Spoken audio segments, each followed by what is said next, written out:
Hi, I'm Tony Cook and I'm a senior at the Franklin Central High School drumline. When we found out about the halftime performance, they didn't tell us until like the week before. So they're like, hey, next Sunday you guys are going to be at the halftime show. And we're, what?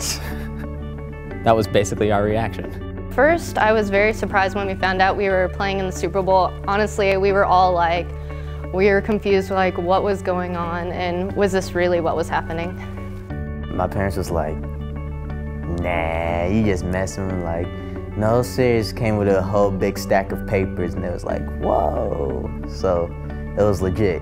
Actually, nothing prepared me for what I saw out in Lucas Oil Stadium. More people than I've ever seen at one time.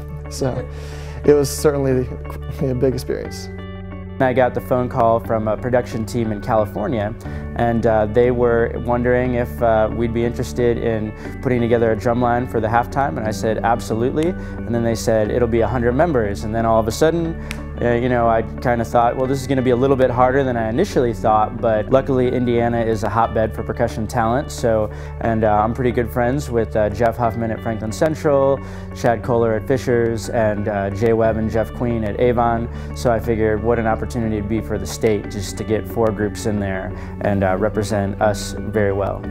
They had us sign a confidentiality paper saying that we could not tell any third person whatsoever, except for our parents, because if you're under 18 you had to sign that. So your parents could know, nobody else could. And just walking through the school day, oh, there's a person that I could tell, but you can't.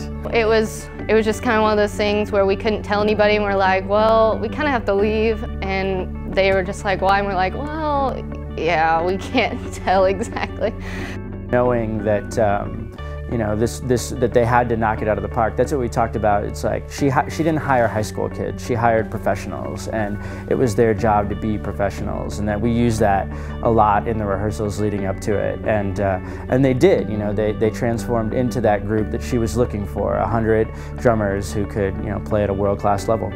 I mean, the Super Bowl was like, we thought it would be pretty easier since we've been at WGI and we performed a lot, but honestly, it never could imagine how many people you've really performed for. It helps you stay more calm, you know, because you're more calm, used to going to WGI finals and seeing a lot of people. So at least I was more calm about to walk on the stage, so it did help a lot than just doing it, never performing in front of a lot of people before. Yeah, it was really awesome to watch the students come in the first day, and you know, they all have their preconceived notions about what kids from Center Grove are like or what kids from Fishers are like, and just not understand that they're all just high school kids who love to drum, and they all have that in common. We got to meet all the other drum lines, got to meet some really cool people, made some friends for sure, and we still talk. So we saw people today at the competition. We were like, hey, what's up? Hey, you know, how's it going? So without this experience, we wouldn't have been able to have that kind of friendship between drum lines. So. First, working with them in practice was really awkward because we were all just kind of in our own little area and we just didn't talk to many people at first. And then towards the end, we made a lot more friends within the groups, and I made a lot of good friends that I'm still talking to now from the other schools. On the last Sunday, you could actually tell that they were kind of sad to see each other go. And I think for me, probably, honestly, like one of the neatest experiences I've had of the whole thing was last Saturday night at our first contest here at Franklin Central. It was an IPA show, and as soon as Center Grove was done, like 10 students from Franklin Central and about 12 students from Avon came walking up to find the kids, and they were all smiling and high-fiving and so excited to see each other. And you know, that just doesn't happen normally. My favorite part was honestly actually just performing in front of everybody, being on the stage and seeing all those people with Madonna and CeeLo Green right there a couple feet from me, you know, singing too.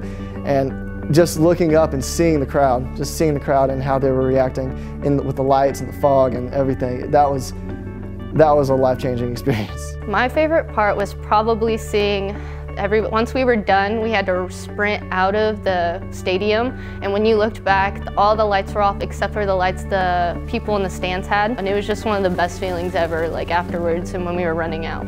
I think that my favorite moment from the Super Bowl was standing on the end zone, getting ready to go out there to perform, because you're just looking around, looking at all the people up there. Everybody had like cameras taking pictures, so they were like flashing lights all over the place. You could look up at the stage, which was right there, see the amazing performance that was going on, and you're like, I'm part of this. My favorite part was just practicing with everybody and getting to know everybody a lot more. And then the next favorite part was actually walking onto the stage and actually doing it. That was priceless. But my really best part was just getting to know everybody and just seeing like how much we have in common. And I'm so glad like I finally decided to do marching band indoor because it's opened so many possibilities with my friends and so many things that I might do later on in life.